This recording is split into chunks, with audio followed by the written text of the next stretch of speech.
گفتگو اور بات چیت.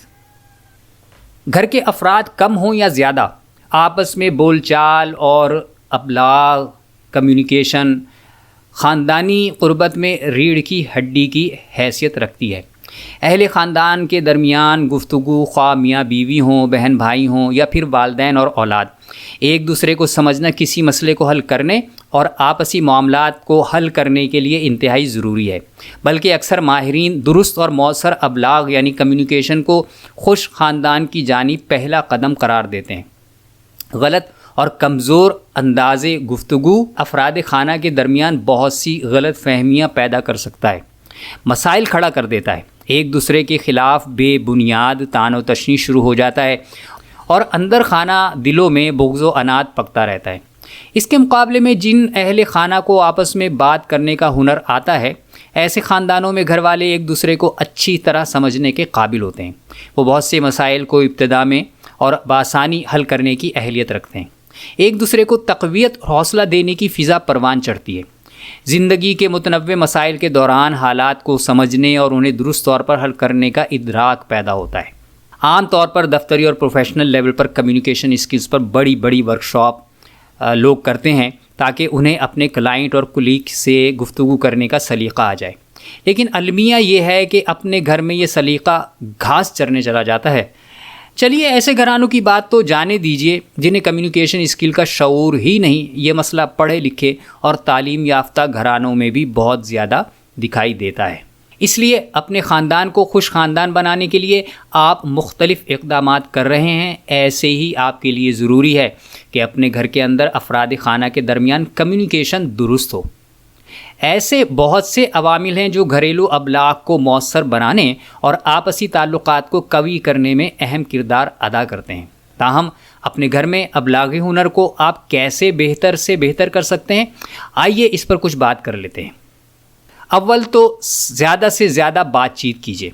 آج کے خاندانوں کا ایک بہت بڑا، شاید سب سے بڑا مسئلہ یہ ہے کہ ان کے پاس آپس میں بات چیت کرنے کا وقت ہی نہیں ہے. وال اسٹریٹ جرنل کے ایک جائزے کے مطابق 40% گھرانوں نے یہ کہا کہ ان کا بڑا مسئلہ پیسے کی کمی نہیں بلکہ وقت کی کمی ہے. اس سے تو انکار نہیں کہ آج کی تیز ترین اور مصروف ترین زندگی میں جہاں ہر وقت کچھ نہ کچھ کام کرنا ہی پڑتا ہے، اپنے گھر بار کے لیے وقت نکالنا اور آپس میں بات چیت کرنا انتہائی مشکل ہو جاتا ہے.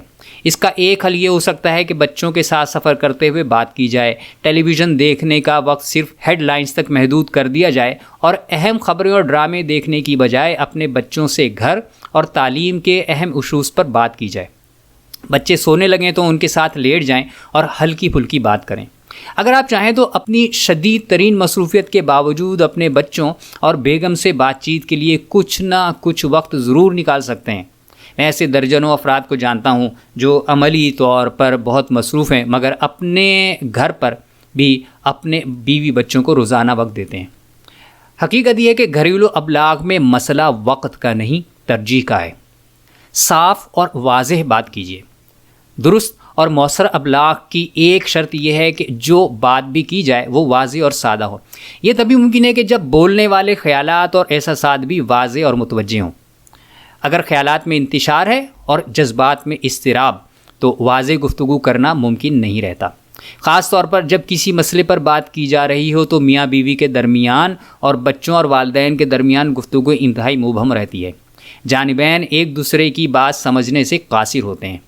گفتگو کو واضح اور متوجہ رکھنا اگرچہ مشکل کام ہے، لیکن اگر آپ نے یہ مشقت کرنا شروع کر دی تو یقین جانیے رفتہ رفتہ آپ کے خاندانی تعلقات مضبوط ہونا شروع ہو جائیں گے اور پھر گھر میں ایک خوشگوار ماحول پیدا ہوگا. پوری توجہ سے سنیے. مؤثر ابلاغ کا ایک اور عامل توجہ ہے. توجہ سے سننا. اکثر ہم جب کسی سے بات کر رہے ہوتے ہیں اور وہ بول رہا ہوتا ہے تو ہماری توجہ اپنے ہی کسی غم میں غلطاں ہوتی ہے. یوں ہماری توجہ بولنے والے الفاظ اور مفہوم پر نہیں ہوتی. اس انداز گفتگو کے شدید نقصانات گھرانوں میں دیکھنے میں آتے ہیں. جب بھی اپنے شریک حیات یا اپنے بچوں سے گفتگو کریں پوری توجہ ان کی گفتگو پر ہونی چاہیے. الفاظ اتنے اہم نہیں ہوتے جتنا کہ ان الفاظ کے درمیان چھپے ہوئے پیغامات ہوتے ہیں. متوجہ سامع کی حیثیت سے آپ کی ذمہ داری ہے کہ بولنے والے کے اس سیاق و سباق کے مطابق بات کو سمجھنے کی کوشش کریں جو وہ اپنے دماغ میں رکھتا ہے۔ اس کا اظہار آپ کی ظاہری حرکات و سکنات سے بھی ہونا چاہیے۔ مثلا جب سامنے والا بول رہا ہو تو آپ اس کے چہرے کی طرف دیکھ رہے ہوں اور آہستہ آہستہ سر ہلاتے رہیں تاکہ اسے یہ احساس ہو کہ آپ اس کی بات سمجھ رہے ہیں۔ مثبت رہیے۔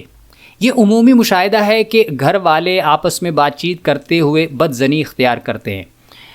خاص طور پر منفی صورتحال میں یہ چیز اور نمایاں ہو جاتی ہے۔ گھر میں اپنے اہل خانہ سے کسی منفی معاملے پر گفتگو کرتے ہوئے ہمیشہ وسیع قلبی کے ساتھ سنیں اور اسے مثبت رنگ دیں۔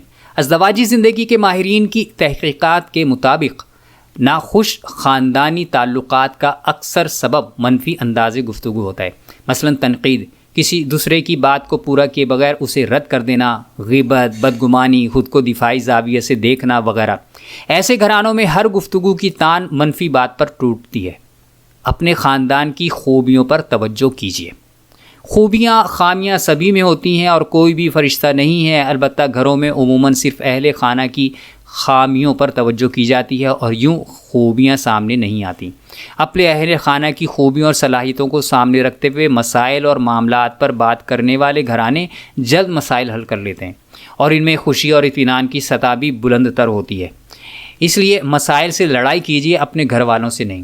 ابلاغ جتنا اہم موضوع ہے، خاص کر خوش خاندان کے حوالے سے اتنا ہی وسیع بھی۔ ہم نے اس ویڈیو میں صرف چند بنیادی اور موٹی موٹی باتیں عرض کی ہیں۔ ناظرین و قارئین سے گزارش ہے کہ آپ اپنے گھر میں رائج اندازی گفتگو کے بارے میں کمنٹس میں لکھ کر بتائیں۔ اگر آپ اس حوالے سے کسی مسئلے سے دوچار ہیں تو وہ بھی کمنٹ میں تحریر کیجیے۔ ہماری کوشش ہوگی کہ آپ کا مناسب جواب دیا جا سکے۔ اور آئیے اب مشق کی جانب۔ بتائیے کہ آپ نے آخری بار کب اپنے یا اپنی شریک حیات سے گفتگو کی اور اس کا موضوع کیا تھا؟ گھریلو مسئلے کے حل کے لیے، کسی جگہ جانے کے لیے، گھر میں کسی تقریب کے انعقاد کے لیے، بچوں کی تعلیم کے لیے، معاشی مسائل کے لیے یا پھر کسی اور مقصد کے لیے؟